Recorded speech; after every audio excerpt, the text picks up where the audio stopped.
Le chef de l'État a inauguré ce matin l'université. À l'atterrissage, l'avion du chef de l'État Félix Tshisekedi. Au Conseil des ministres ce matin, le président Félix Tshisekedi a souligné.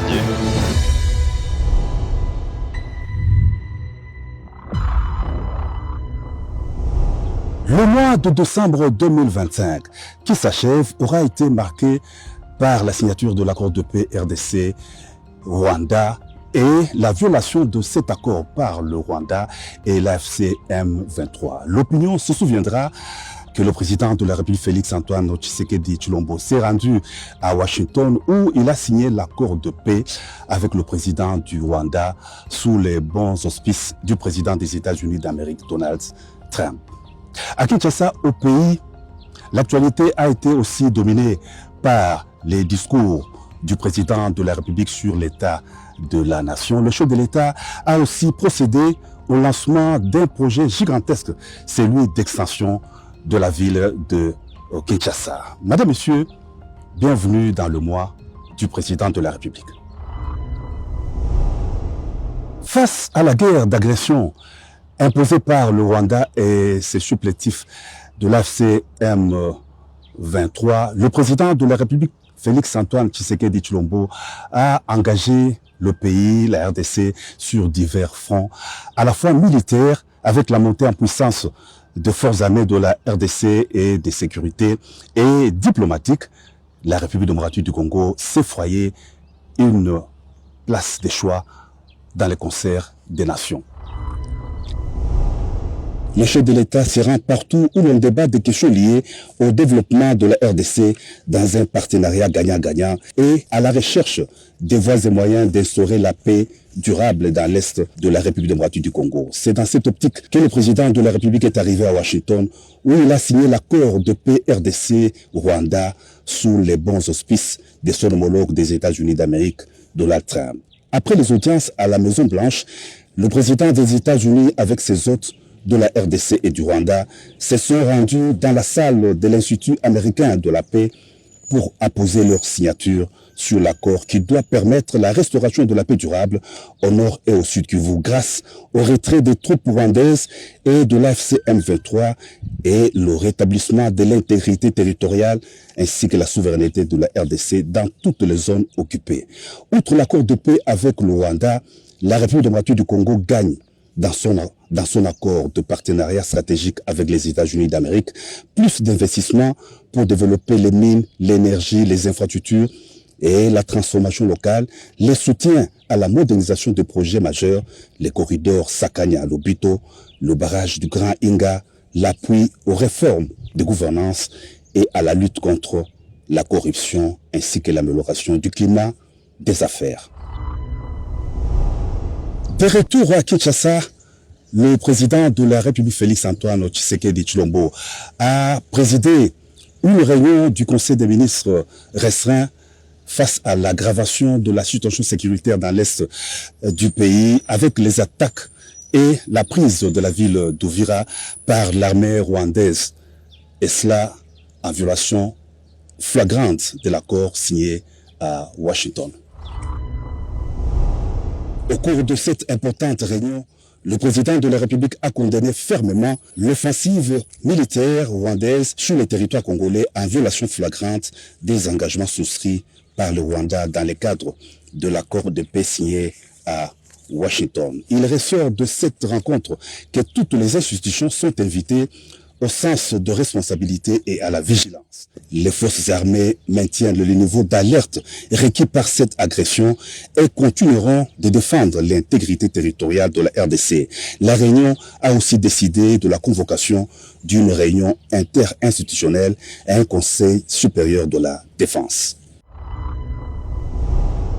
La violation de l'accord de paix RDC-Rwanda a été aussi vivement dénoncée par le président de la République dans son discours sur l'état de la nation, discours prononcé devant les deux chambres du Parlement réunies en congrès au Palais du Peuple.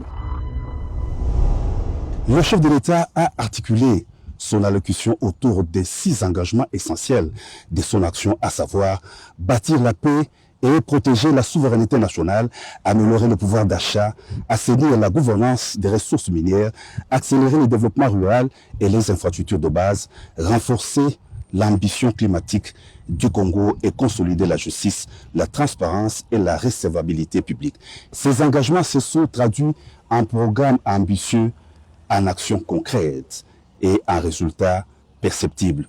Malgré les progrès réalisés dans plusieurs domaines, la question sécuritaire demeure un défi majeur, a déploré le président de la République. La RDC reste confrontée à des rébellions persistantes, à l'agression de l'armée rwandaise et des terroristes du M23 qui entravent la stabilité nationale, le développement et l'amélioration des conditions de vie des Congolais. Aujourd'hui, 7 millions de Congolais vivent loin de leur foyer, faisant de la République démocratique du Congo l'un des pays les plus touchés par ces drames. Je réaffirme que nos efforts pour leur porter assistance et protection ne faibliront pas, a dit le chef de l'État, commandant suprême des forces armées de la RDC et de la police nationale. L'invasion des villes d'un pays souverain, la prise des contrôles des Goma, Bukavu, Uvira sont intolérables et contraires à la charte de l'Union africaine. Ce sont les propos du président de la Commission de l'Union africaine reçu à la Cité de l'Union africaine par le président de la République Félix-Antoine Tshisekedi Tshilombo. L'Afrique n'a pas abandonné la République démocratique du Congo et souhaite que ce pays retrouve la paix et la stabilité, a renchéri le président de la Commission de l'Union africaine. Mohamed Ali Youssouf a indiqué que la Commission de l'Union africaine envisage de recourir à tous les moyens de pression pour faire respecter l'intégrité territoriale de la RDC. De la situation sécuritaire préoccupante dans l'Est de la République démocratique du Congo, il en a été aussi question au cours de l'entretien que le président de la République Félix-Antoine Tshisekedi Tshilombo a eu avec le président du Conseil des ministres du Togo, Faure Gnassingbé.